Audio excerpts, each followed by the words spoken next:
He's got no fans. This is what you see with fear. Nobody likes him. He's a bum. Nobody even knows him in his own country. Well, you motherfucker, you better be shitting yourself. Because I've got more energy, more desire than ever before. And I'm going to annoy you, and I'm going to live in your head rent-free for 365 days, motherfucker. Number one, Miller's a little bitch. I'm not going to fuck out with him.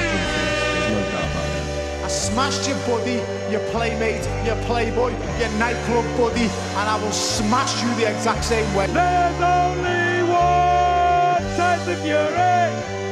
We are Sparta. Where's your mum? She'd be lucky I pay her rent now. Yeah. I pay her rent now. Yeah. I pay her rent. I would jump on this content. I pay your mum's rent now. Pretty Bow to me when you see me. Say I'm coming to slap shit out you. I'm your landlord. Say I won't come over and slap shit out you right I'm your now. landlord. If you gangster, say I'm coming to slap shit out you right now. Suck my balls, you pair of bums. That turns me on. That really makes me horny. Yes. What is up? Patreon family? And for those watching in 3 days' time or 4 days' time or later down the line, hello, welcome to the public. And if you want to watch the show live, gotta join patreon.com/Mixed Combat Radio. But it is UK Hour, second episode of the rebooted show. It is also Billy Joe Saunders getting a $15 million offer for Demetrius Andrade. It's Frank Warren doing Frank Warren-like things and now blaming Bob Aaron ESPN for obviously the Deontay Wilder-Tyson Fury debacle. And plus a ton of other UK news to get to, plus the Jordan Gill card on DAZN and Sky Sports coming up this weekend. A lot of UK topics to get to break down, to discuss on UK Hour. I'm at the Hipster Hunter. Hit the like button, share the show. Subscribe if you want to call in, 323-870-4051. If you are in the UK or international, call in on Skype, Mixed Combat Radio on Skype. But as customary and usual, I'm joined today by the illustrious Mr. Robbie Hearns himself, second cousin, twice removed, of Sir Eddie. Rob, how are you doing on this fine Hump Day Wednesday? Yeah, doing good. Made that new intro when I thought Fury was an absolute warrior. Yeah, that's kind of sad, huh?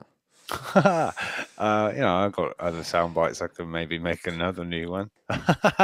But hey, the more intros, the merrier, because then I can just switch it up on here. One week is this one, this one. Come on. Anyways, and I've learned since, as this being a process, that maybe I shouldn't bother with the video section. I'll just do sound. Yeah, but I mean, what video am I going to show? The one I sent with this one. I'll be honest, I didn't see the video. You did, because you told me to. Can I do video and audio separate? Well, I did not see the video just because I said that to you. I said that to you because I just put it on my soundboard, and there's no video on my soundboard, right? Obviously. And last time it was just screen recordings. This is super inside baseball for the show and producing notes. But don't worry, listeners, we're gonna get to boxing, I swear. But Rob, last time it was just screen recordings of random YouTube clippings and videos that you sort of mashed together, and that wasn't the greatest quality. So it's not like the intro that we have, right? The actual video intro we have. That's it is. This one was. Oh, this one was. It's got people waving Union Jacks. It's got it's even got a lady making a cup of tea. Oh, that's right. I did see it. Smoke weed every day. Are you off your tits? Have you been smoking something? Damn, you're right. That is true. Yeah. That was a good video. Yeah, you're right. No, I'll get the video up. That's true. It needs to be on OBS and on my soundboard, but it's fine. I'll do that later. Anyways, digressing back to you. If we haven't teased enough for people to sign up for next week's UK Hour, I don't know what has. That's true. That's true. Wait, plus, there's a video of a woman making a cup of tea. Hey, sign me up. Hey, plus you guys get boxing banter on Sundays, and I mean, boxing banter is an hour of this, and it's more banterish and more mean-spirited, but it's fun. Obviously, we have championship rounds on Mondays. That's always a blast. I think a very educational show and a very informative show. Shut up, Rob. Okay. I bring the less I don't know. You bring the fun. I bring it down. No. Rob, Hey, you bring that's all right. you bring a level of I would say entertainment to the show. You mean immaturity? Sure, if you want to call it that. I mean, sure. I mean, I'm not going to argue that much, but I mean, yeah, immaturity, sure.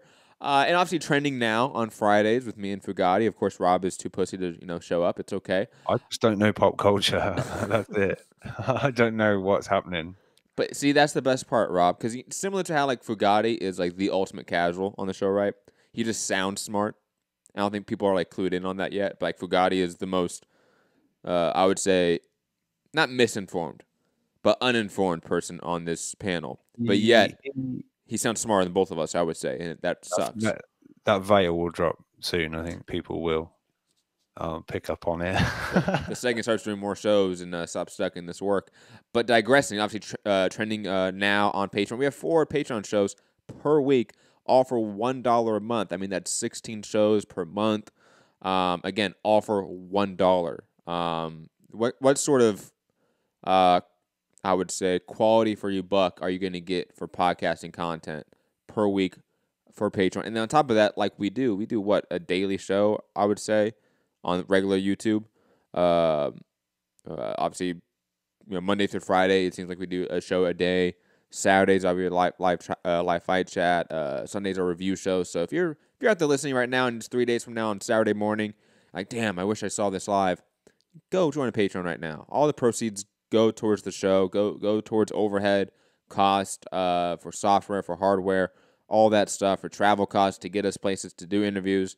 It does not go towards anything that's in my pocket. It doesn't go towards any fun. I wish. Trust me, I wish. We are below break even. Trust me. So please go to Patreon, and then we can get Robbie camera equipment, we can get Fugatti camera equipment, and the level of content, the amount of content will drastically get increased. So go do that if you're listening right now or in the future. And then even a salary.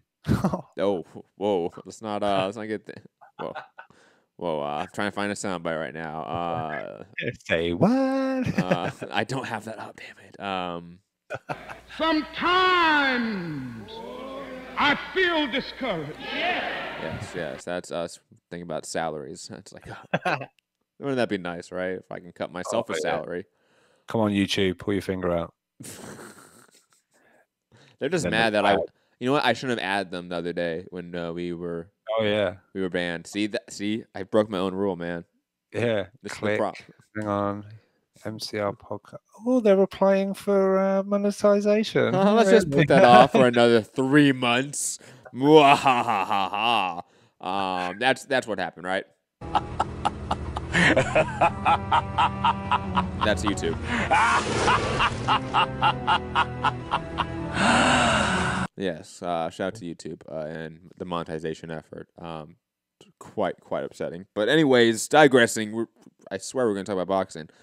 Rob, where do you want to start today? It's your show, even though I'm like in essence still a mic, but you're technically a mic on this show. Where do you want to go, man? What topic do you want to delve in first? You want Billy Joe Saunders? You want the Frank Warren Arum blaming? Let's get that one out of the way. Let's get that. Yesterday I was like, oh, let's have the fun stuff first, and then all the depressing topics. Today's like, no, let's get the depressing stuff out of the way. Because the only Twitter beef at the moment is with Deontay Wilder and a little bit of Fury, and him and Andre Ward, who isn't actually saying anything. Andre Ward. I think he was replying to Andre Ward from like December, man. Like Andre, I think it was a video he done, and he said something that he isn't skilled enough, or along those lines. And there is a tweet. I forget what date it is. It's from December, but it's Andre Ward saying like, oh, like, Wilder won't want the rematch. Basically, is in essence what he says. Fury won the fight, and even if he didn't, like in essence he did because it's the moral victory. Blah blah blah. Wilder doesn't want that smoke. I think it's like exactly what he said verbatim at one point. And that's why Wilder came back with at Ward, like, I want the smoke. Some of that was in direct response to that tweet from a while ago. It's nice he checks his Twitter from time to time. Well, I think Wilder just sort of stayed low for a while, right? Obviously, since the the fight, and I think they obviously won the fight. They gave him a 50-50 contract up front, and that wasn't ever accepted. And then I think obviously with this whole story and this whole debacle, I think now he's a little bit pissed off and now on social media venting, which is understandable. I mean, I would be too. Yeah. This does suck in a lot of ways. Yeah. But anyways, let's bring it back to someone involved with said 50-50 contract. Yes. Let's get to that. This quote, which I'm going to read, is from this article in TalkSport. Disappointed Tyson Fury versus Deontay Wilder off. Promoter Frank Warren remains hopeful rematch in autumn this year. And a quote from this article. Where did I delete it? Damn, where is it? I had it up. Hold on, people. I do apologize. No, I apologize, as a Mike for the lackluster efforts. That is funny. Frank Warren on Wilder Fury 2 being on hold. It's not our doing. Oh, man, this is going to get bad. Hold on, let me get the sound bites up. Here we go. It's not our doing. ESPN, Top Rank, they're insisting they want to get Tyson an exposure fight in the States first. Even though he's already had 2 fights in the States, but digressing. I'm very disappointed we're not going straight to it. But it is actually beyond our control. Now, Rob, I'll be honest. I think that's complete horseshit. That it's beyond their control. I mean, he got offered a $100 million contract. Let's not act like he doesn't have some leverage in negotiation. Let's not act like they did not desperately want Tyson Fury. He has leverage. He could have made a sticking point, in my opinion, to make the Wilder fight the first fight on that deal. And he could have told him, hey, give Wilder a one fight deal with the rematch option attached to it. And the winner of the fight, it goes to their network. You could have added some stipulations, right? You could have done that. That's my opinion. I know this is UK hours, so I feel like that's not a very UK opinion.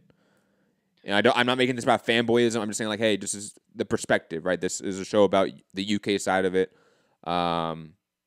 So I will take the back seat. I just wanted to state my opinion. I want you to go. I want you to give your thoughts on Frank Warren, in my opinion, passing the blame to ESPN and Top Rank for this debacle. And again, whoever you want to blame in this debacle and why we aren't getting the fight, it is Frank Warren passing the blame to ESPN, in my opinion. That part, I think, is at least the most clear part of this. But again, Rob, to you.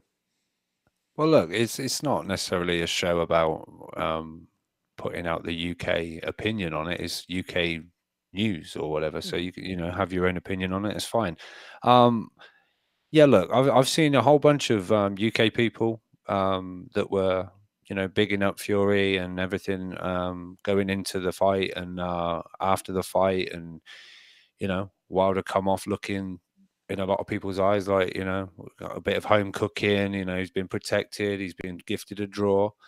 But off the back of the news, it's been I think a change of opinion on just what Fury is, off of everything he says. I'm a fighting man, I'm this, I'm that, I'm the lineal champion, I'll fight anyone, and all that good stuff. But now this, without actually knowing, it's hard to say, because has Bob Arum muscled in and said, look, we've put a lot of money into you, we're not risking the first fight to be this Wilder fight, I'm just very, very, very quickly, just to jump in for that point.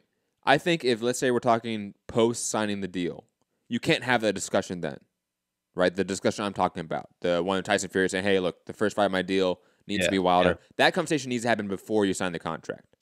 So, so if Arum is saying post signing and there was never that conversation, look, this is how we're going to do it, he obviously has leverage post the signing, because he is in effect in charge of ESPN boxing. So, again, in my idea or my ideal world, that conversation happens pre-signing, because then you still have the leverage before the deal is made. But back to you, Rob. Yeah, so I agree. If he really, really wanted that fight and he really, really wanted to sign with ESPN, there's a conversation to have before pen gets put to paper. I agree, but we obviously just don't know the ins and outs and how it came about and what conversations were had. But maybe it was like, we want to fight Fury and Wilder, and it's like, yeah, we can do that. We will look at that. We'll even we'll obviously make an offer.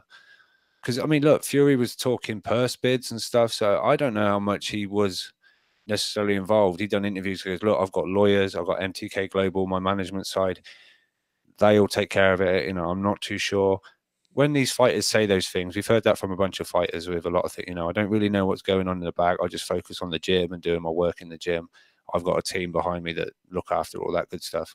But so take it with a pinch of salt, whether you believe them or not. That's a flip of a coin. You decide whether you do. But I wonder, to some respect, if it's sort of true. Like, if Fury's I would assume it is. I'll be honest. Yeah, not really going to sit down and look at all the ins and outs. A fighter, basically, it's like, who am I fighting? Put them in front of me, I'll fight them. When's the fight? I'll train or whatever. So I don't know. So I just sometimes look at it like Bob Arum involved. We look at like Terence Crawford, the position he's in. I don't know. And it's easy, I guess.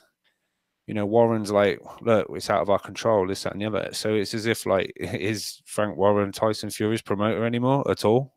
What involvement has he had? Because he's basically said, this is out of our control. We don't get to make these decisions. Like, what autonomy do they really? What am I paying you for? Why are you in on this deal? Is Bob Arum my promoter now? What autonomy does really, Frank Warren, Tyson Fury have going forward in this deal? Yeah, I mean, look, Fury said, I want to fight in America. That's going to be my home. So are we going to see him on these shores? Is that when Frank Warren would kick in, if there's a UK fight that he sort of knows the market a bit better and he's done what he's done for Fury here? I really don't know. I mean, it's just such a mess. The bottom line is, we're not getting that fight next. So the blame game can be, people can blame Fury, people can blame Warren, people can blame Arum. I don't know. It's all a bit crazy, but I mean, as far as an exposure fight, he's just fought on Showtime pay-per-view in a fight where it went absolutely viral. There were videos made, put to music that went viral. There's all sorts, Fury, bang, bang, on his back.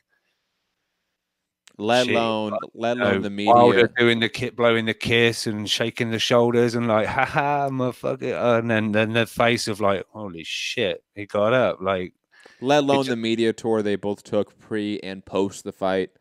Yeah. And quickly, again, just to be... I don't know what fighting Oscar Rivas is any kind of exposure. No, it's not. And it's on ESPN Plus. The first fight's going to be on ESPN Plus. Like, let's stop here and let's not use that as an excuse. And again, Lunatic, I see your comment in the chat, and I'm trying to be as respectful as possible here because I like you, Lunatic. Saying Fury signed a huge contract while his stock was at its highest. He wasn't going to jeopardize that deal by demanding certain fights. I'll be honest, that's an excuse. That's an excuse to not have the best fights made. If Fury is getting offered a 5-fight, $100 million deal, he has leverage. And if he didn't, and again, we don't know whether that conversation happened. Right? We don't know if pre-signing the conversation did take place between Fury, his team, and ESPN, and Bob Arum was like, look, we want Wilder first. And Bob Arum said no. We don't know if that took place. But let's say even it did. Obviously, they decided to not force their hand on it. I think that's the wrong move. I think Fury could have gone to anyone right now and got a big-time deal. Honestly, you don't think Fury could have gone to DAZN and made it some sort of deal with them? Like, when you do have when your stock is your highest, that is when you are supposed to jeopardize things. That is when you are supposed to flex your leverage and get the most you can. Like, that is such backwards thinking, in my opinion, Lunatic. And again, it's excusing the best fight not being made. And I think as a fan, we should never do that. As media, I should never do that. If there's a clear path to make the best fight possible, then make that best fight possible. And that clearly they went as far away from that path as they could, in my opinion. And I don't know how we don't blame. I don't know how we blame Wilder. I don't know how we blame PBC. I don't know how we blame Heyman. Not saying you or Lunatic or Rob. Now I'm talking generalities. I don't know how we just do not solely put the blame on Fury's team and ESPN. Because it is clearly them. And then you can probably jump in WBC for being a spineless organization that did nothing about it. Throw them in there. Definitely throw them in there. But the blame goes to those entities, those groups. It's very clear. They're saying it. They're saying we don't want the fight. Yeah, look, I mean, Wilder in his reply to Fury or award, he personally asked for this fight not to be next. So is that Wilder with some kind of knowledge, or is that Wilder just, just saying stuff because he's revved up? Again, we don't know, but you're right. It's when I say Wilder's Fury's team, I mean it's either Bob Arum, who's now in Team Fury. Yeah, no, he is. Frank Warren that's Team Fury, or it's Fury himself. But we're not gonna, I guess, actually find that out. But this, to a degree, it does sort of have the feel and sort of stamp of a Bob Arum type. Oh yeah. This is Bob Arum 101, right? So, Warren saying what he said, it is kind of like, no, nothing to do with me. It's like, well, you're Tyson Fury's promoter, Frank. So come on. But I don't know. Like Lunatic brought up, Hearn done an interview. Now look, Hearn doesn't know the ins and outs, but he says this feels like Frank Warren didn't have a lot to do with it. It's kind of MTK Global and ESPN or Top Rank that have done it. So I just wanted some back and forth to this topic. It's either he didn't partake in it really in any sort of active role, right, in the negotiation, or he did and realizes the public blowback and doesn't want to be associated with the move, right? Like it's either one. Yeah. But I'll be honest, I probably agree with Eddie here. I don't think Frank Warren was as actively involved as people think. I think MTK took a massive role with this move. It seems like I believe one of the articles I sent you, I think it's Dan Rayfield's one on this thing. I've been trying to read it as we've been talking back and forth in the show. I think that says that Bob Arum and Todd LaBeouf are actually flown out somewhere to meet with MTK Global. I think that's it. They're in. Yes. Is it Dubai? I'll find it. You go on to talking about this move and everything. And interestingly, Frank Warren was on TalkSport this morning. Yes, you are right. Top Rank on. I'm assuring you that as planned, Arum told ESPN in a telephone interview from Dubai, where he and Top Rank President Todd LaBeouf traveled this week for meetings with officials from MTK Global, which manages Fury, to discuss his future. Yeah, because interestingly, on TalkSport, Frank Warren, a little piece of audio. I try to trim it off for you, Matt, but it's sort of mutes. It won't play the audio. So you'd either have to have it lined up or get a whole bunch of other stuff. But do you know what what's the term? Timestamp. Yeah, timestamp. Do you know what timestamp it is? It's literally it'll be difficult because you'll get like the interviewer. So it wouldn't just be the Frank bit. It's like 30 seconds in, maybe. I don't know I don't think you'll get an ad. I don't think there'll be an advert, but no, there wasn't when I played it. It just went straight into the show because it's from there. It's only like a 5-minute video. Oh, okay. Yeah, it's not long. Before we start with that, David is supporting the Tottenham tonight in the hope they get. Is it forward a bit? Is it like 30 seconds? Yeah. In September, October, fingers crossed. So there's no chance, Frank, then that if AJ beats Miller, then it could be a straight. That's what's happened, to give Tyson an exposure fight in the States first, and then go to this fight afterwards. So that's what's happened, and it's unfortunate. That's where we are, and I'm hoping that we get this fight on in September, October. Fingers crossed. So there's no chance, Frank, then that if AJ beats Miller, then it could be a straight bang. Bang. A massive fight with Tyson against AJ. Bang. Well, that may happen. It's all about negotiations, like all these things. But I don't think that would be likely for this thing with ESPN and the Zone. I just don't think that would be a likely scenario. I'm hoping that this Wilder fight does go on. I'm very disappointed that that we're not going straight to it, but it's actually beyond our control. There's nothing we can do about it. They insist that they have a exposure fight for Tyson. But is that got to be against a Yank, or could it be against Dillian White? It could be against whoever we can agree with them. I mean, at the moment we're waiting for the list of fighters. Once we got it, we'll pick them. We'll pick the opponent. We just want to get. He needs to get out. I mean, Tyson. We got very active last year. He had 3 fights in less than about 6 months. He's not fought since December, as we know. Promoter bullshit. Yeah. But interesting. He just said that we're waiting on a list of opponents, and then we'll pick one. Do you know what I mean? It's like, I don't know. This has got Aram on it, and it definitely does. It definitely does. But I mean, let's not act like fighters aren't autonomous beings and they can't make their own decisions and they have sovereignty over it. In a sense, promoters work for fighters. It should be like that. This doesn't seem like it's happening that way with this whole situation. But again, I feel like I'm just such a hater right now, and I know I am. It's not so much. Look, you're disappointed. Like Wilder's obviously mega angry.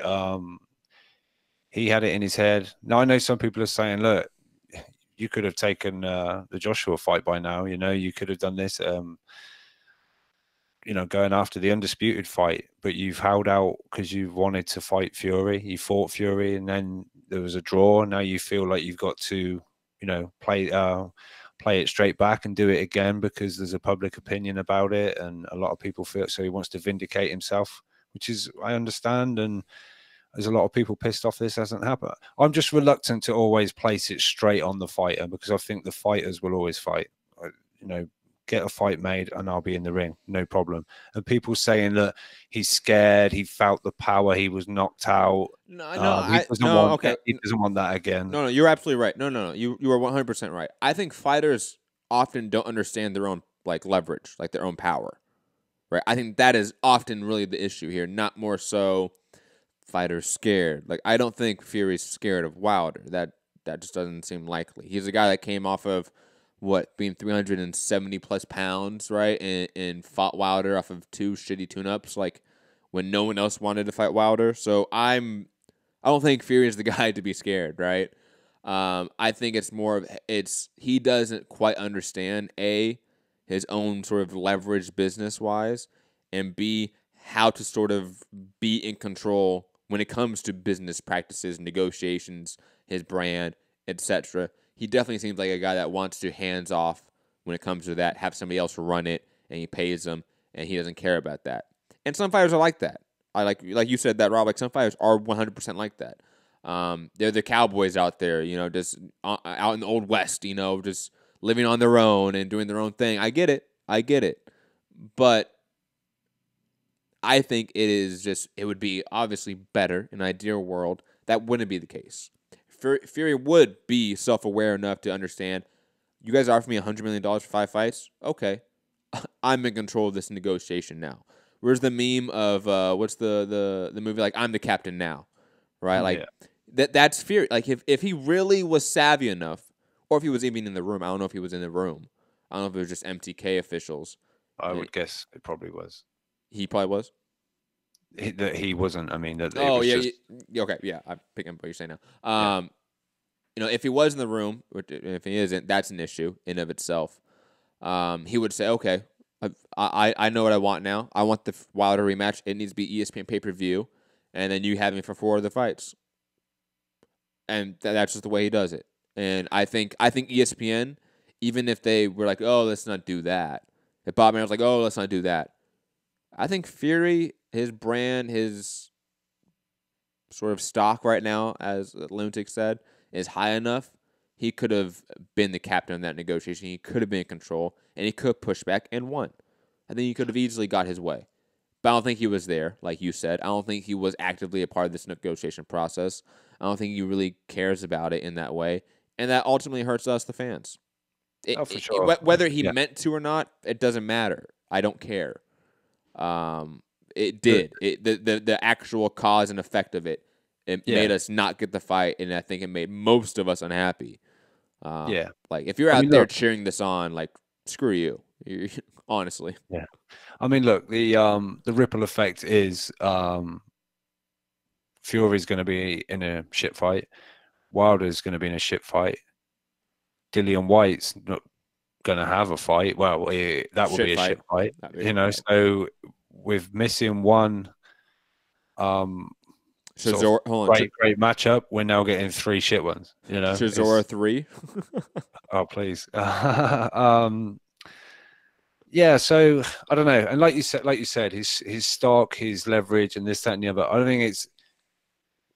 I don't know, this so-called exposure fight. If anything, I think that leverage, that shine that he had coming off the back of it, is going to dip. If anything, I think, because this rematch is as hot as it is going to be off the back of the first one straight away. Play it straight back because. You know, Wilder goes and faces Brazil. Because at some point, it's almost as like this fight's irrelevant then. Because there's no well, obviously Wilder's bout's on the line. But, you know, Wilder's need to try and get that rematch. I don't know whether that dwindles a bit. Like, look, he's off fighting fucking Pool. You know, it's almost like, he's kind of irrelevant now or whatever. He's beating Oscar Rivas and Jennings and fucking Pulev. Like, I don't think it's a matter of... I think it goes sort of both ways here. I don't think in Bob Arum's ideal world where, you know, Fury gets a couple of marination fights and they build up this fight, right? That this fight gets significantly more than marginally bigger. I don't think that exists, right? I think at most this fight is a 500,000 pay-per-view buy rate ceiling sort of fight, right? But I also think the basement's quite high, right? I think this doesn't go below 300,000 ever. I just don't see that. However, I would say this. I will say this. Will Fury going out and putting on some shit fights against Oscar Rivas on ESPN Plus not help them get to that 500,000 ceiling? Absolutely. It would keep them in that basement. You know what I mean? Like, it would keep them there. It would keep them in a very low level and bracket because... Like you said, I think the rematch is as hot as it gets or could get right now. And again, ideal world, if AJ and Wilder fight, Fury goes on and he puts on masterclass performances, everyone's wowed by him. Yeah, the rematch is bigger. But I think like that scenario is so unlikely. Like either Wilder doesn't beat AJ or Fury doesn't put on masterclass performances or neither of them do that. Like it's a big gamble to maybe get a couple 100,000 more pay-per-view buys at most. Let's be honest. Look, Wilder Fury, the first one. Actually, not. I'm not going to say it was a shit fight, but it wasn't the greatest fight. There wasn't a whole, massive load of punches, but there was that sense of Wilder could land one any moment. Yeah, the suspense factor. Yeah, and then it was the oh shit, and then oh shit, he got up, and then that little scene after, like Fury after getting him dusting himself off after virtually being counted out, there was a clinch, and he even shoved the ref out of the way, said, "Come on, let's go," and it was almost like what is happening? This 12th round is insane. So as far as people saying it was a great fight, it's almost because of the 12th round. The rest of it. Or the last 4 or 5 rounds. The last 4 or 5 rounds were really good. There was always that suspense, like, oh, he's making Wilder miss. He's making Wilder miss. Oh, he took that round. He's took that round. Is Wilder going to land one? Is what? Oh shit, he has. You know, it was like damn, and then he got up, and it's just in that regard, it was a great fight. But Fury Rivas, are we worried about Rivas's power too much? Really? That it's going to make it a great fight, that people are going to watch almost another boring Fury fight, and then Fury versus another guy. Is it going to be a thrilling event? No, it's going to be probably another kind of boring Fury fight. In the right matchups, Fury is the perfect foil. It makes for great sort of suspense and entertainment and everything else that he brings to the table. You know, the press conference stuff, the interviews on the YouTube channels, all the little sound bites he comes out with. Obviously, he's a great entertainer, but I think it's only going to be with a certain select few fighters that he will be in like great fights. So as far as like a Rivas fight, that could be a jab, a clinching, and looking, doing his back foot dancing and stuff. But is it going to be thrilling to watch? No, I don't know that this really boosts things and makes people suddenly, ESPN Plus is Tyson Fury signing without the Wilder fight. Is that a subscription builder for Americans? Are they flocking to ESPN Plus to watch Tyson Fury, Rivas, and Jennings and Pulev? And I don't think so. I mean, obviously you get some. I mean, it's not like it's zero, right? Yeah. But is it enough that it's impressive? I don't know. I doubt it. Does it offset the money they're putting out? Yeah, and on top of that, just to add to what you're saying, I think Fury, like his ultimate place in this division, when we look back on it in 20, 30 years, is to be the foil and heel to the two top guys who are AJ and Wilder. Like he's gonna be the monkey wrench. That's his sort of role in his career. I think that's how his legacy is going to turn out. And that's not to be a knock. I think he's going to be like a top 3, top 5 guy perennially for a very long time. He's only going to drop fights in close fights to the AJs, the Wilders, maybe a Dylan White, maybe a Luis Ortiz. The big hitters. Yeah, and, he's going to be the guy to just stir up shit. And that sort of be his role. And that's not a bad thing. He's going to make a ton of money doing it. He's going to have a great legacy doing it. But... yeah, I think he is ultimately, and this is going to sound harsh, a perfect B-side to the top guys. And that's really what he is. And that's why, like similar to like other really good B-sides to the top guys, like throughout other divisions, they don't make great his numbers say that he can be a headliner. That's the funny part. Yeah, but don't you need to sort of win to be, you know what I mean? Depends on what we're talking about when it comes to A-side, B-side, right? We're talking about talent, right? Or stardom, right? Because those are two different things. For Fury, his talent level, he could be an A-side, right? But monetarily speaking, stardom-wise, he's the B-side to the AJs and the Wilders. And that's why it's weird that he got a $100 million deal, ultimately, to be honest. Because that would be like giving Jesse Vargas or who else are some guys are like clear B-sides to top guys. Maybe like an Abner Mares. Certain guys like that. Give them mega million deals. It would be like, nah, really? Are you sure? Okay. Fury just says, Fury's just great behind the mic. I think that ultimately what Khan. Ooh, yo, why you want to make Mitty all upset, man? Why you want to do that to Mitty? But I didn't say anything. I see you type it, so he can see it too. I hope you know that. He's asleep. What are you talking about? He's definitely asleep. That's funny. Khan is definitely like that guy, especially in the later half of his career. Right? It would be like if Khan got a mega. Like $50 million, $100 million deal from ESPN or DAZN or PBC. It'd be like, why? He's going to be a great B-side and heel to some guys, but that's about it.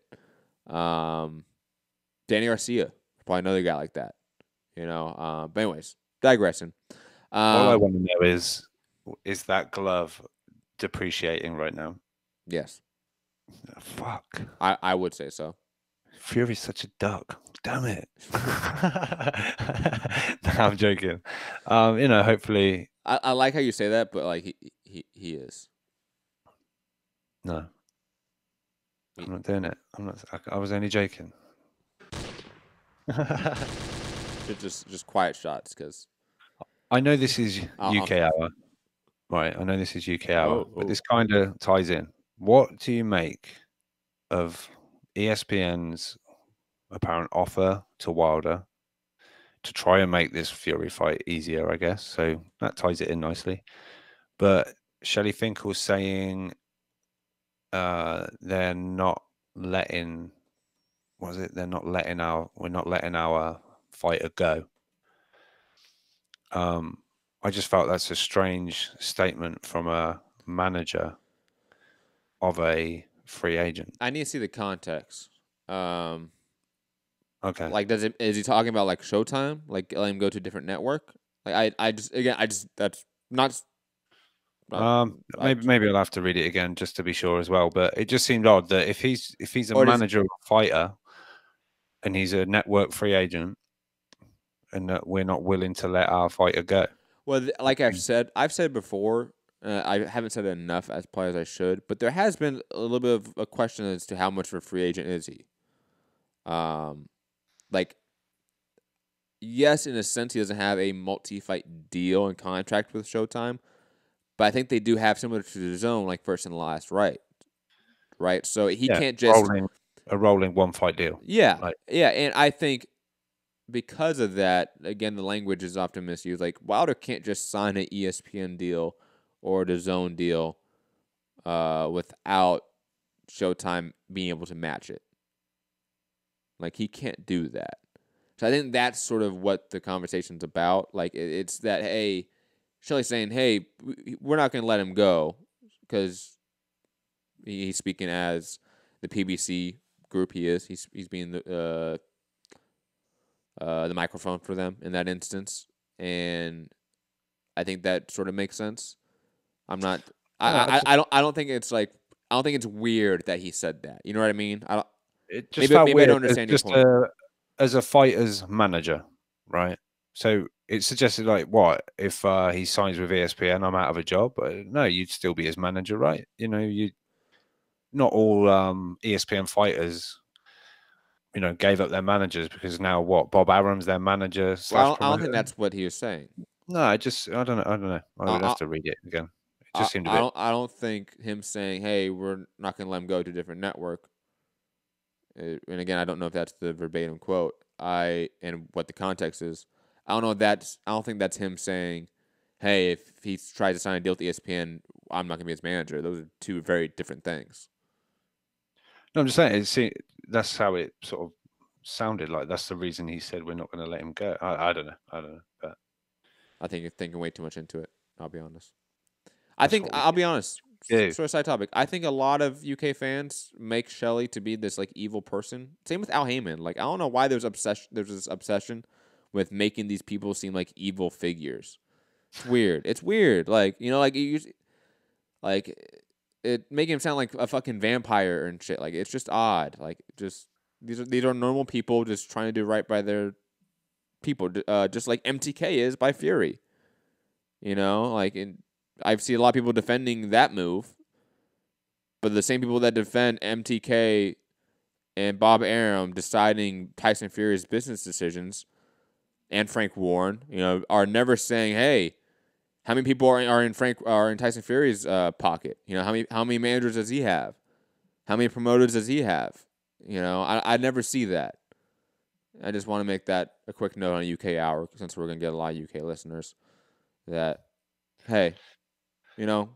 Just want to make a note that it's clear when you guys are being biased, when you are constantly harping on Shelley Finkel and Al Heyman, but never make any talks about MTK, Frank Warren, Bob Arum all working together and taking money out of a fighter's pockets. Just saying. No consistency there. All right. Next. Oh, you don't want that smoke. It's okay. Rabbit holes. Am I wrong, though? I don't know. I wasn't listening. Really? I'm joking. No, really? It's all right. You weren't listening? I'm hurt. Nah. I'm actually like I want a little dialogue on this, Rob. Like, am I off on that? Like, I'll put it this way. I know it's funny to make fun of Shelley Finkel. I know. I'm not saying you can't make fun of him, Rob. So don't worry. I'm not saying that. Okay. But the demonization of Shelley Finkel, right? That I'm using that word very specifically, right? The demonization of Shelley Finkel and Al Heyman. I think that is as crazy as saying like, "Oh, Showtime is bankrupt." I think those are equal footing of like, "Oh no, that's just crazy." Like, that's not like especially if you're not being like ironic with it, if you're not being funny about it, if you're legitimately serious about those comments, you have a few screws loose, in my opinion. Fair enough. Yeah.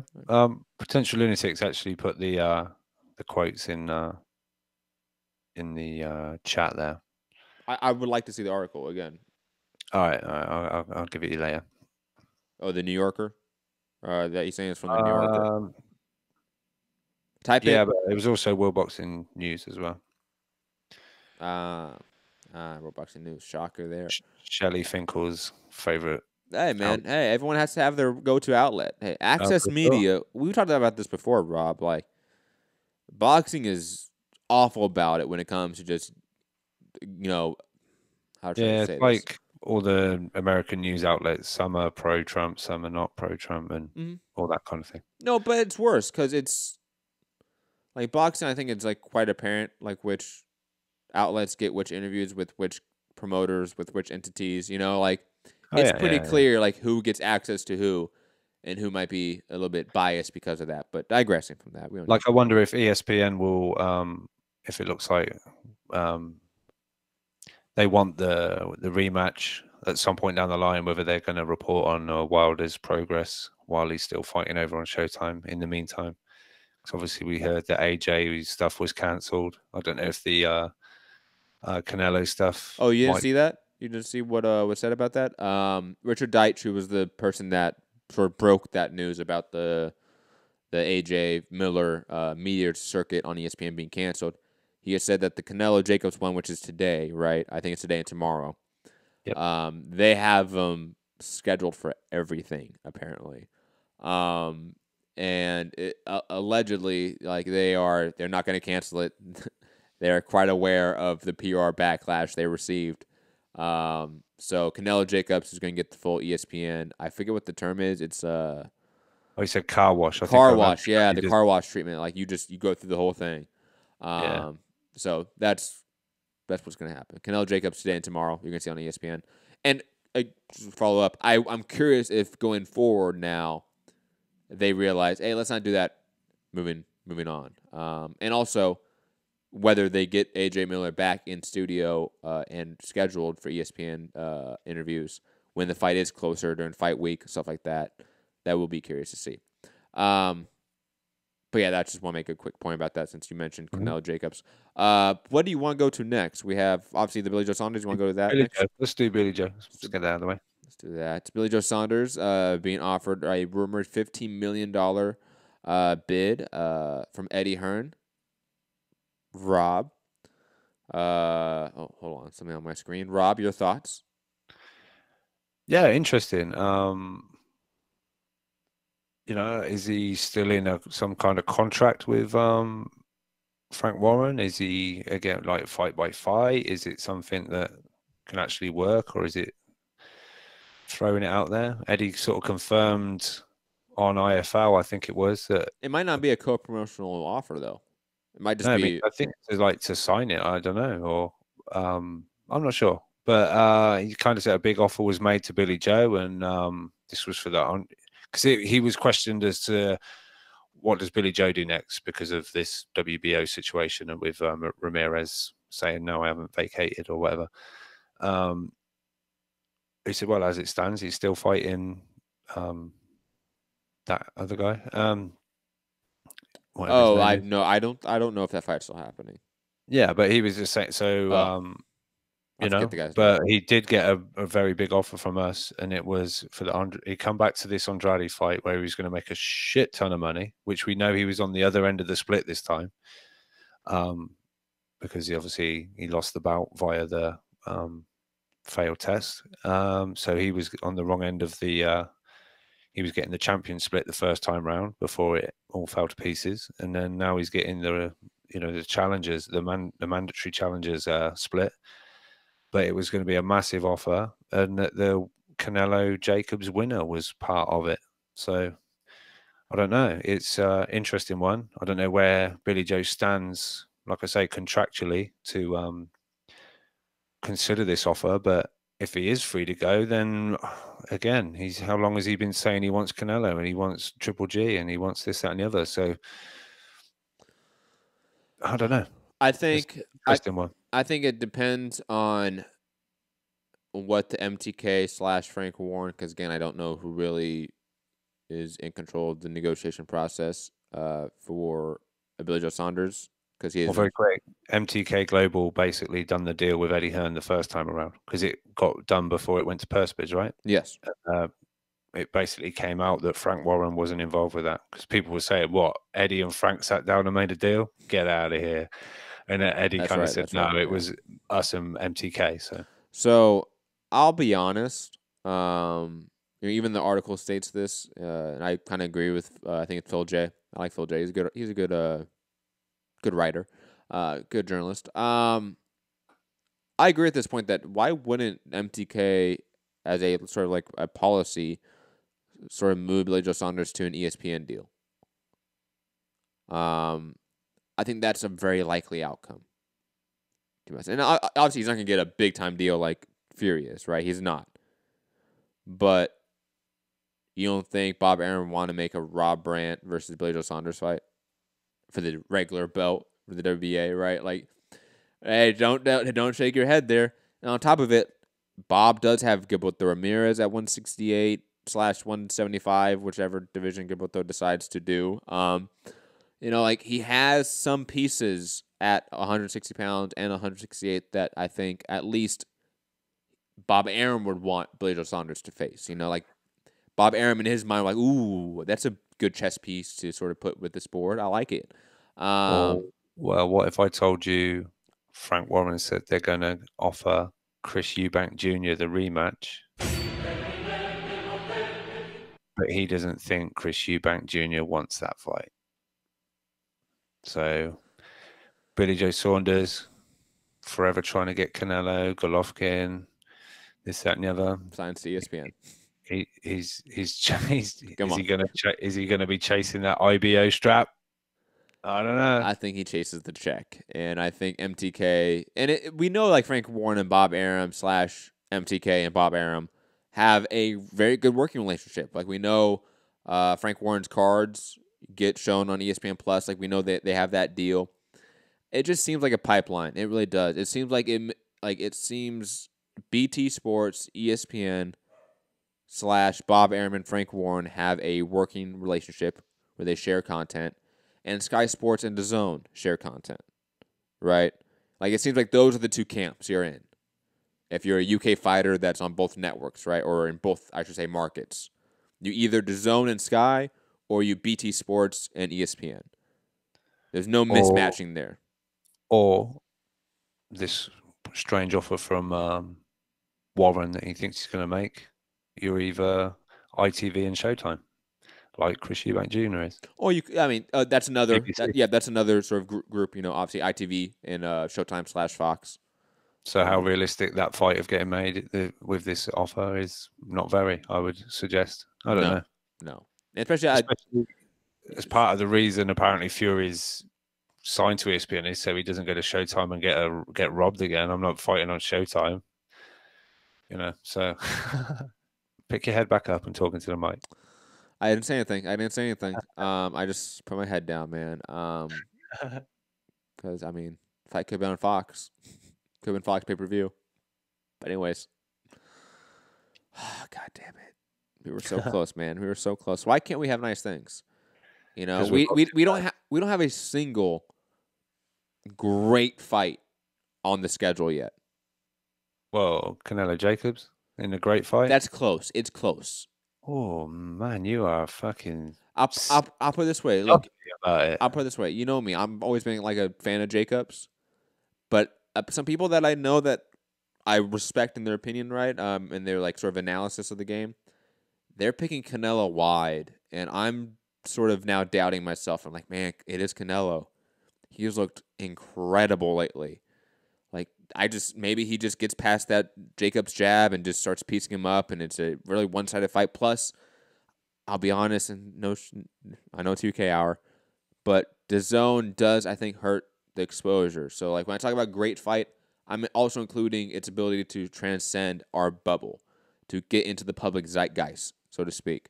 I don't know if Canelo Jacobs on DAZN does that now. I just don't know. But that's, like I said, that's the closest one. That's the one where I'm like, maybe, and I should put an asterisk next time, like, but Canelo Jacobs, cool fight. Fowler Fitzgerald. Oh man, Rob, you just proved me wrong. It's bullshit. But Billy Joe Saunders, let's say, if we have to make a prediction now, bring it back to him. Gun to your head, right? You have to pick. Does Billy Joe Saunders? You want me to make a gun to the head prediction on what Billy Joe Saunders is going to do next? Yes. Okay, I'm dead then. Jesus. No. Does he either go and have this deal with Eddie Hearn / DAZN and get the Andrade fight, go get the Triple G Jacobs win, Canelo Jacobs winner potentially next year, or does he go to ESPN or some other network that's more affiliated with Frank Warren and MTK? Gun to your head. What happens? If Billy Joe Saunders wants legacy, legend, okay, belts, bam. Okay, you're dead. You don't know. All right. If he wants money, he's going to ESPN, I guess. But I think money comes with DAZN as well, so he could get two things with that. But would he do this to Frank Warren? Would that be speaking of people being dead? If Billy Joe Saunders signed to fucking Eddie Hearn, oh my God. I think we'll see Frank Warren clutching his arm, struggling to breathe and going off in some kind of ambulance. But I don't know. I can't see him signing to Hearn. So wherever he goes, other than that, I think it will be to Eddie Hearn and Matchroom. It's gonna be interesting when like the day comes when it's just out on paper and like it just said like, hey, it's BT and ESPN versus DAZN and Sky. When it's just like, again, it becomes very obvious to everyone. Like that would be a fun day, because I love some network beef. I do. Nothing like not making the best fights in boxing. Yippity fucking doo dah. I don't know why you think we're gonna get good things. You know what? I keep telling myself that. Like, why are you shocked? Like, why? When I say you, I'm talking to me. Like, why are you like upset about this? This is boxing 101, right? Like it is, but man, this is a sport, right? And you should know this. Air quote sport. All right, this is a business-driven sport that it's entertainment. It's like a soap opera.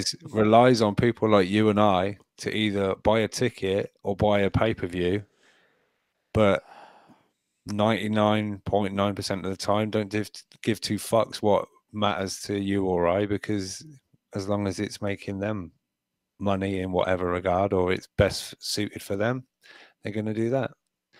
Like I know you're arguing with like Gary and stuff, and when you do it to other sports like football, anything like that, there's a schedule because there's that many teams in the league. They have to play each other home and away, and at the end of this, it filters down to the final two or whatever. But that's just not, that's just not how boxing works. I'm afraid. That's why a league system in boxing would be cool, but would never happen. It would be nice. It would be nice. The playoffs. Imagine do a season, X amount of fighters in the league, get down to the playoffs and the big final, but someone wouldn't get paid and then they'll pull out and it'll be like the World Boxing Super Series. And it's bullshit. And we'll be boxing fans again, getting shit on. Sometimes I feel discouraged. I do, man. I do. You can safely play sound bites because, like I say, Middy's asleep. Watch, we're gonna go to Middy, and I'm gonna unmute him, and he's gonna be like, "No, I'm here, guys. You fucking assholes." But digressing. Speaking of Frank, speaking of Frank, sound bites. Speaking of Frank Warren, he has come out and said, Dubois giving a helping hand to Joshua rival, boxing emoji. 9-0 heavyweight sensation Dynamite Dubois will be sparring Big Baby Miller ahead of Miller's clash with Anthony Joshua. Read frankwarren.com. No one's going to your .com there, Frank Warren, because you already told us the information we know in that tweet. I mean, cool. I mean, thoughts about this? I mean, I really don't have much thoughts about this other than, like, this is a great pro wrestling storyline.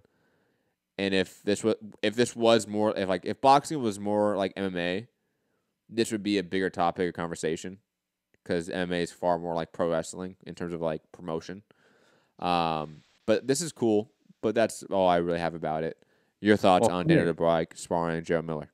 For me, and this is took off on British boxing Twitter over here Ooh. because it's all, yeah, Dubois is good. He's this, that, and the other. He dropped AJ in sparring. Quick question. Uh-huh. How fun is UK boxing Twitter? Is it more fun than like regular boxing Twitter? Or is it basically the same? Yeah. I think regular boxing Twitter, you get the usual know-it-alls that seem to have some kind of following, and they pop up on your feed, and you know, you disagree with them and send humorous gifs and shit like that to amuse yourself throughout the night. But no, British boxing, I think there's a lot more.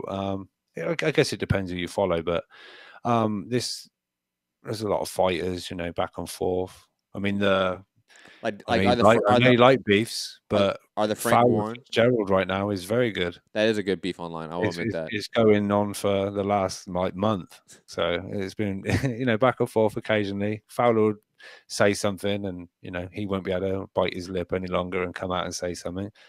But how annoying are Frank Warren fanboys? Because I've never seen those in the wild. Yeah, it's all right. It's all good fun, you know. I think we said it. I think Smash was in the chat yesterday saying, you know, us Brits, we love taking the piss. So, you know, half the time it's not really serious. It's just, oh, I thought of something funny to say. My rule is, if you thought of something funny to say it, because you'll only regret not saying it. What's the worst that can happen? Well, apart from punched in the face, maybe, or there's a lot of things that could happen. Yeah, it depends where you are and when you say it, and to who you say it, and to where they are as well. Yeah. Yeah, you know, some of us got a gift that doesn't matter what you say, you seem to get away with it to a certain point. But no, back to Dubois. I think it's good for him. You know, big camps and you know, around big fights. But this is being billed as kind of like the British guy helping the foreigner against Joshua. But if anyone saw the picture, ooh, I like that.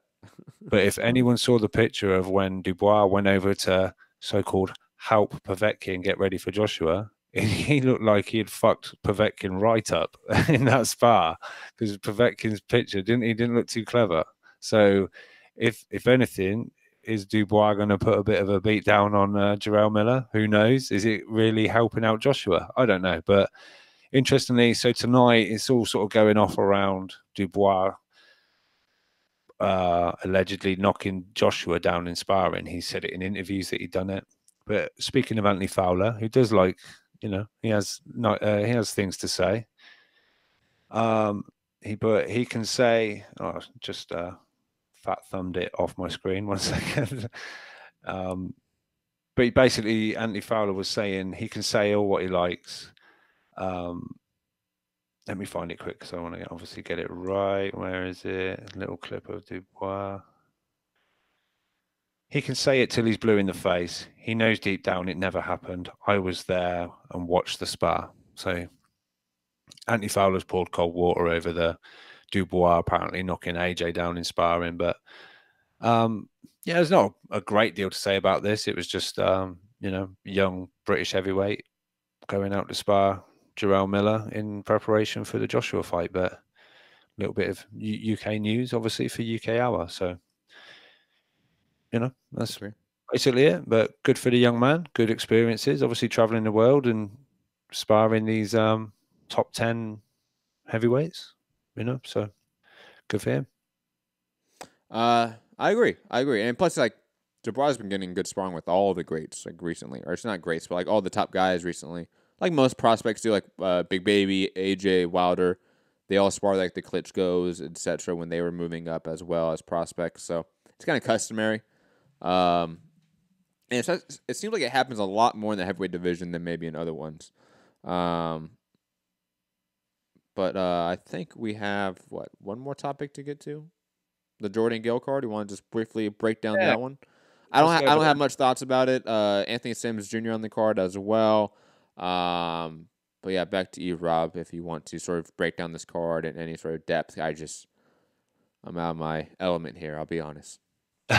No, you know, maybe get yourself a little bit of a tape study for anything upcoming. You know, just get your head around. Obviously, UK Hour. I want you to brush up on your, you know, UK fighters, but a lot of these, I suggest that you probably haven't seen too much of because of look, John Doherty, I really like, 168-pound super middleweight. He's only 3-0, and I think they've been first round knockouts and things like that. So you necessarily, even if he was on your feed, he might have slipped past the net when you were doing something, because he seems to get it done quickly. He seems very spiteful. Like I don't know, he could be moved pretty quickly. I think British level and things like that. Kajafak, he's another good one. Super bantamweight on the card. These are all 4-0. He's a 4-0 fighter. But Richard Riakporhe, he's Dillian White's under Dillian White's management, cruiserweight, 8-0.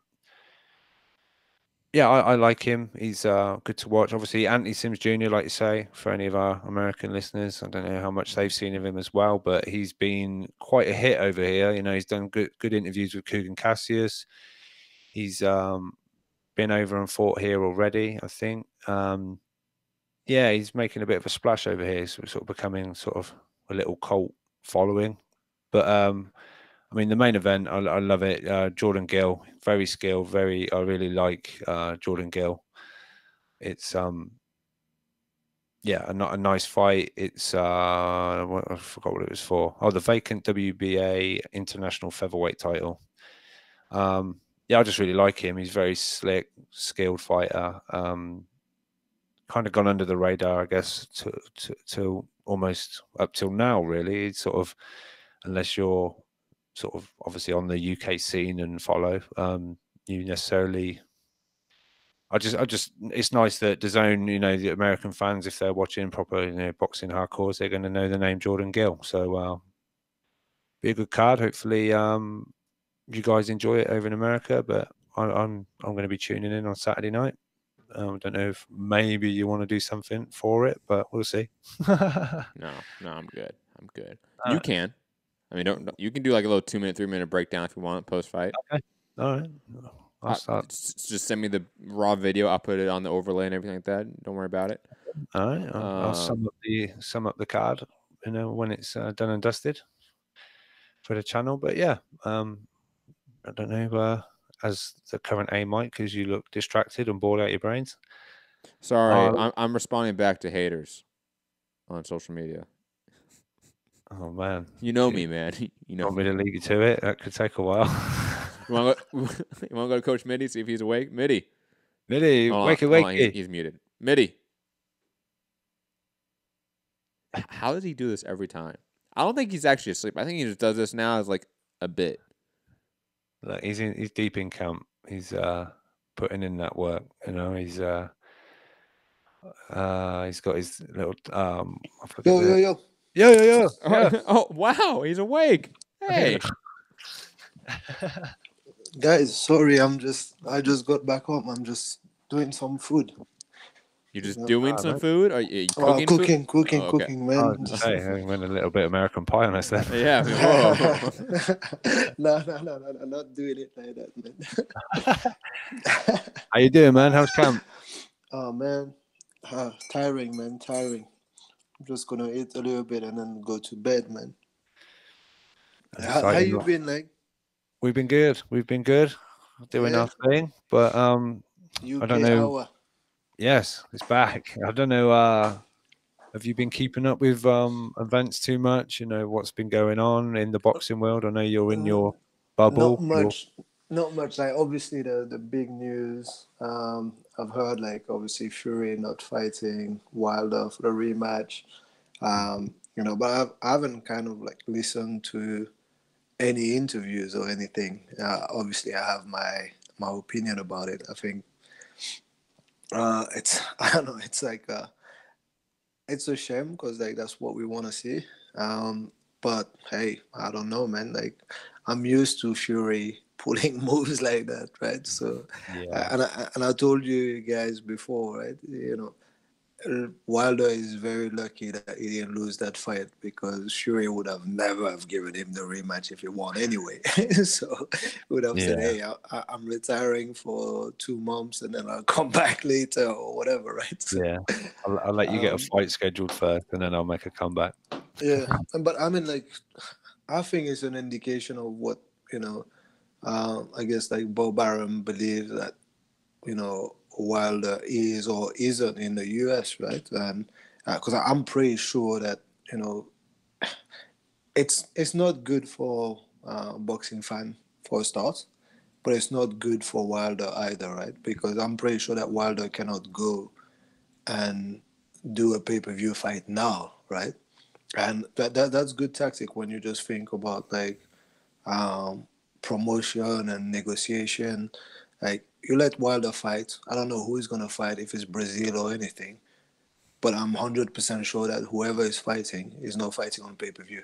And then when it comes down to do like a big fight with Fury again, people are gonna turn around and tell him, "Hey, listen, like if it's not up for me or if it's not down to me, you're not gonna be on pay-per-view. You can go back and fight whoever you want to fight and just do it for less money or whatever, right? But you're gonna give me my proper split, and you'll know that I'm the guy that is there, and that makes sense financially, right? So, and that hurts Wilder all around. That will hurts Wilder for a fight with AJ as well, because I know we'll never know the numbers like on the zone card or whatever, but if AJ is perceived to be a success on June 1st with Big Baby Miller and makes more noise or gets introduced to more US people and people just like shouting his name or whatever, then I think Wilder is in an even like tougher spot. So, uh, yeah, I think that's the only way to justify that move, and it makes sense from a business standpoint. But like, hey, like we can't be hypocrites or anything, right? We don't want to see the business side as fans.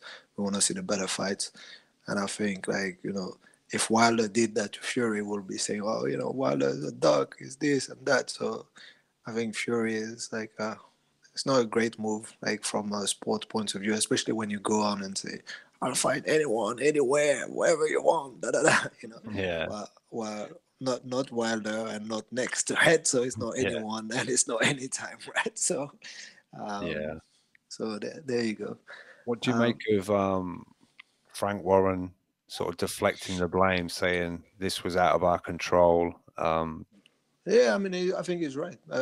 But again, poor Frank, I think it doesn't do anything good to him either, right? Because he doesn't have that many big fighters, and now he's got to share his top guy with Bob Arum, and he's kind of just telling the world that even if I wanted to do something else, Bob Arum, who's now on the scene like just 2 minutes ago, is calling the shots, and I can't say anything. You know what I mean? So, yeah, Frank Warren. Like I think I heard you, Matt, saying like just before I went off to just like do a little bit of like cook a little bit of food. Like you're asking like where are the Frank Warren supporters in the UK? I don't think they exist, right? And even to I don't think to your point. I even think to your point earlier. I was saying that, UK fans are not like fair, or they just kind of like take Shelley and Isle Eamon and demonize those guys. Before the US and UK stuff, I think they were kind of doing that, in the UK itself to Frank Warren and to Eddie to a certain extent, right? You go into, if you forget the international landscape for a minute, like you speak to UK fans and their opinion of promoters in general, Eddie is like, oh, boo or whatever, but actually they kind of like deep down like him. But Warren, I don't think they actually like the guy, and they actually liken him much more to a Don King robbing his fighters and stuff like that, right? So he's the old school guy, right? So he's the old guard of old type of promoter. So, and I think it's slowly, well, he's definitely losing the grip on the grip that he used to have on UK boxing.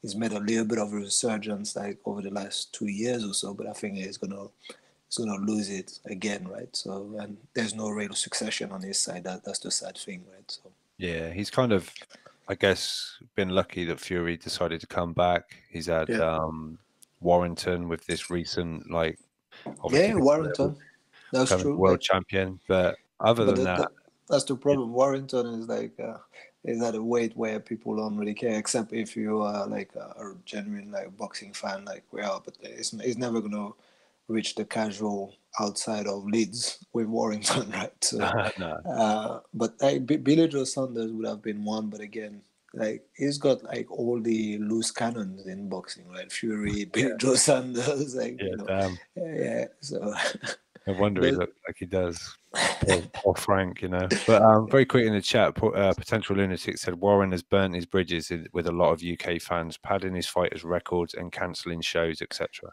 Yeah, I mean, listen, I'm lucky enough to go to Warren shows much more than Eddie shows because I've got like access to and all that, right? Ooh, he has access. Big time midi over here. No, but he knows a guy. Yeah, the reality is that a Warren show is not as big as like an Eddie show, right? And if you go to, even when they book like the O2, like I can't remember which one I went to see last, but he had the O2 essentially. I think a Martin Murray fight or something, and dude, that was like nowhere near full, right? And you know, I'm sure they gave a lot of tickets away as well. So you know, yeah. And I know you've got your feelings about this Royal Albert Hall card. Yeah, that's I just don't get it. Like you know, you're in London, and you know. I mean, Royal Albert Hall is bigger than York Hall. I get that, but it's just not like quickly, because I'm a Yank. Yeah. Okay, what are you talking about? so there's a card on Friday.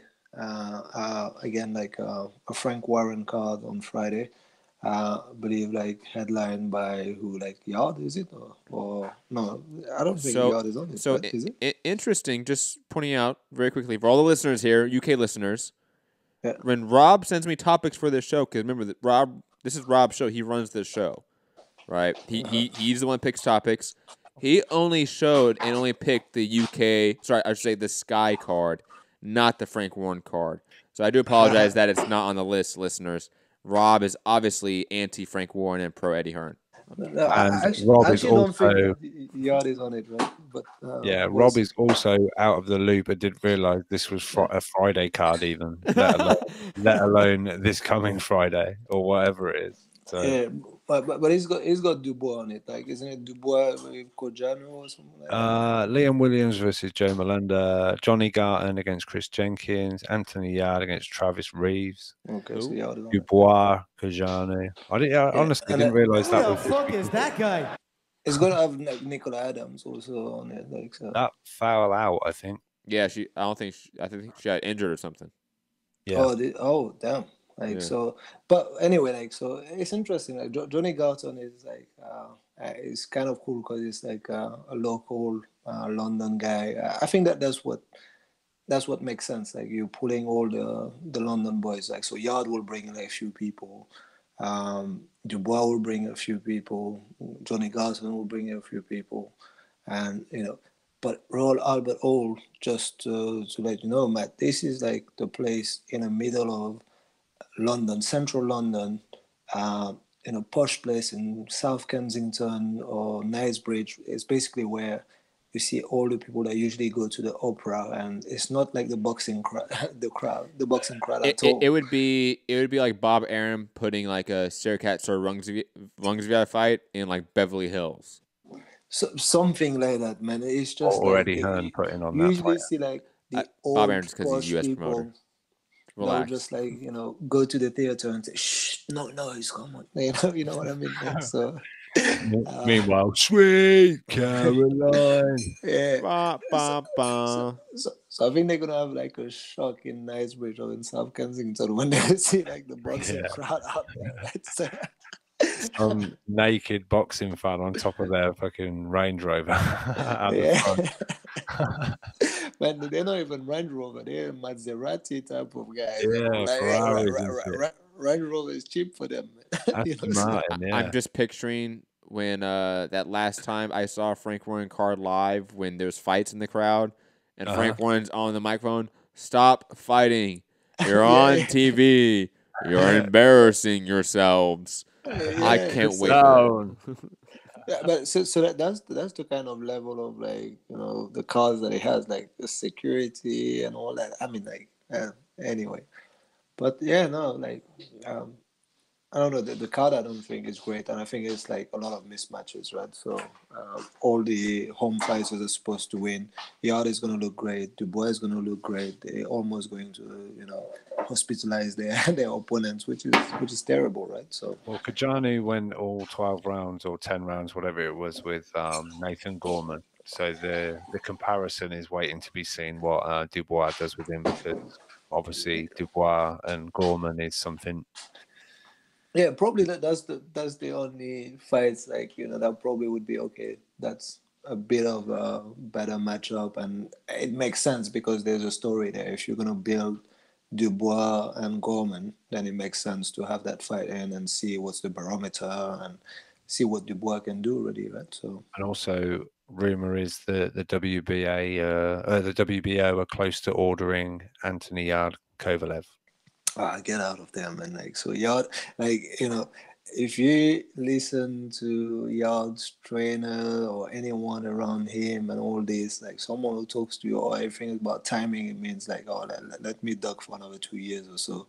And, I'm going to find someone meaningful soon, right? But Yard has other problem than fighting a Kovalev. And, we need to see what Yard can do, really. And, if you can't say on one hand that is you want to see him against a prospect like Boatsy, although it's a highly touted prospect, and then on the other hand you want to see him against the top of the division, right? So which one is it? Is it closer to a Boatsy fight or is it closer to a Kovalev fight? And I think it's closer to a Boatsy fight, and or even Jose Burton or those type of fights, right?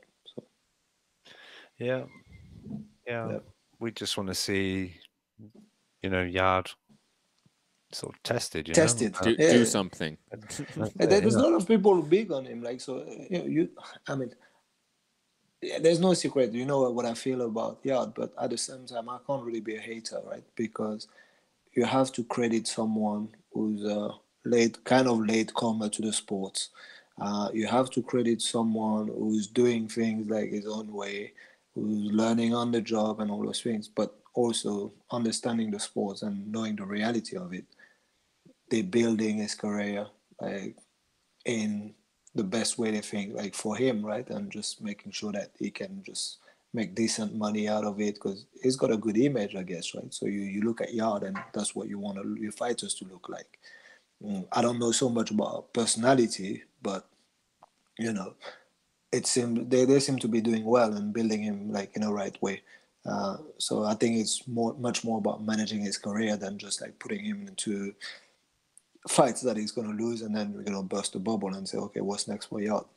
So I can't hate on them trying to do the right thing for him. So, but yeah, they need to stop talking about Kovalev. I agree. I agree. Yeah. Anything else? It's one of them. Somewhere in the middle, Yeah.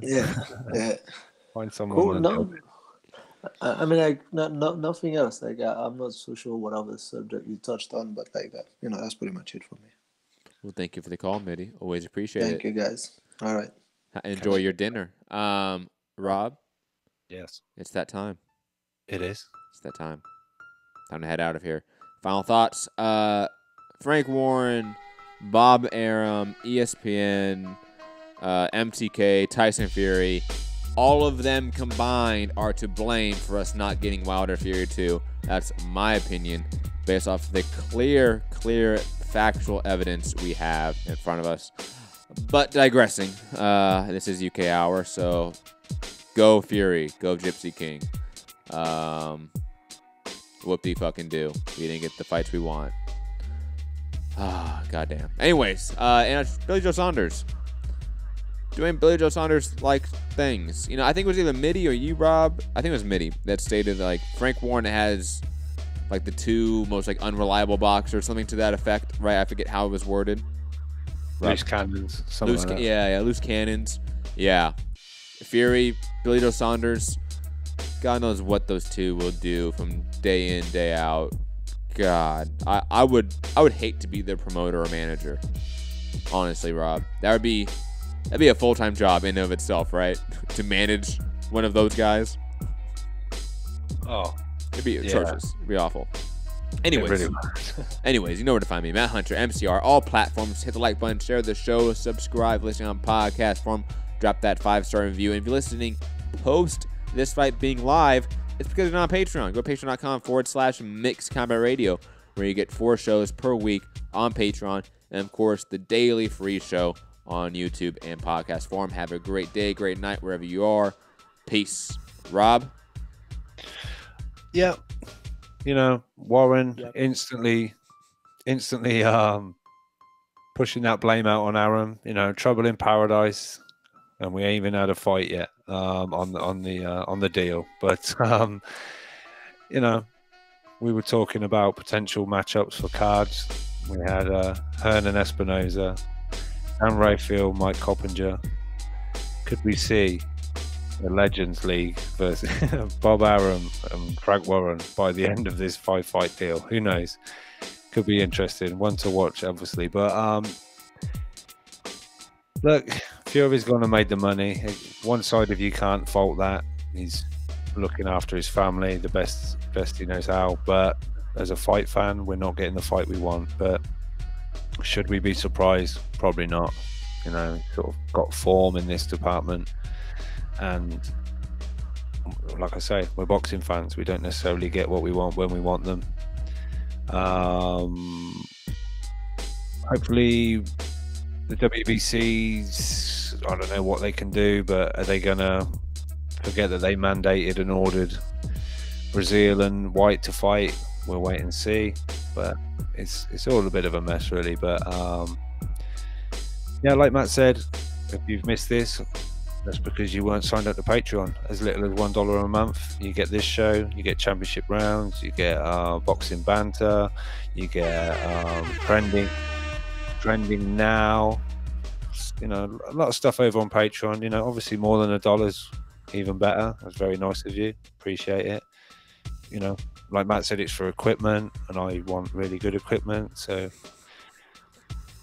what, I don't know, $10. You know. No, just say, you know, just to have you there supporting, that's great. So, all jokes aside, $5. You know, $5. Yeah, 5 at least. Come on. Go in the middle. Let's get the good shit for Rob. Let's not give him the janky shit that's going to fall apart in like 2 years. Oh, for sure. But yeah, hit that thumbs up when you do get this on the YouTube channel. But again, Patreon, thank you very much. This show's for you first because you're behind us, you know, all the time supporting with your donations. It really is appreciated because obviously YouTube isn't monetized yet. It's going through the process. Keep your fingers crossed. We get that email, and Matt's on the show next with that little smile on his face. And for those that listen on podcasts and like, hey, we've been listening to ads for a long time, and so obviously you guys are monetized on podcasts. We are monetized on podcast form. Do you guys want to know how much money we made via podcast? I can make that public information. Do not worry about it. Show the contract. Show them the contract. I don't have it up, but I will definitely show them. I have no issue with that. We've made just above $40 in the last year via podcast monetization. $40 in the entire year. And because of that low number, I haven't seen a penny of it. All right? I said, Matt, it's fine. We don't need to split it. I'll be honest. Keep it. I'll be honest. By the time that's turned into pounds, it really ain't worth it. I'll be honest. I've never pulled the money out, right? Like, it's still there in our account because it's only it's like $42 and like 18 cents right now. Like, what's the point? Is it in a high interest account? Check it again, man. Check it again. It's in it's in Spreaker account. It's in that account. Anyways, digressing. Yes, Patreon. That needs to go offshore, Matt. We need to get that offshore ASAP. ASAP. We're going to end up like Netflix paying 0 taxes. Ha, ha, ha. Mwah, all that podcast money. But anyways, yes, like Rob said, if you're listening in the future, you could have been listening in the past if you're just on Patreon, and it's only $1 a month. That's all we're asking. Tons of shows. It helps. All the money does go towards the show, goes towards blog talk fees. It goes towards speaker fees. It goes towards a lot of the overhead costs of the show. We don't actually really see a penny of that by the time we spend it. I'll be honest. But it doesn't matter. We love what we do, so that's why we're here. So join Patreon, get Rob that camera, and make him go to UK gyms. I want Rob to turn into the IFL and the Coogan of MCR and just like run around with the camera getting all sorts of interviews that are like hour long. I want that. I don't think the people do. Possibly true. Digressing. Have a great day, great night wherever you are. Peace. Later. Are you off your tits? Have you been smoking something? But you commit to me, and you get a piece of my heart, and you get my commitment, I'm gonna make you a star, motherfucker. Hey, pussy, are you still there?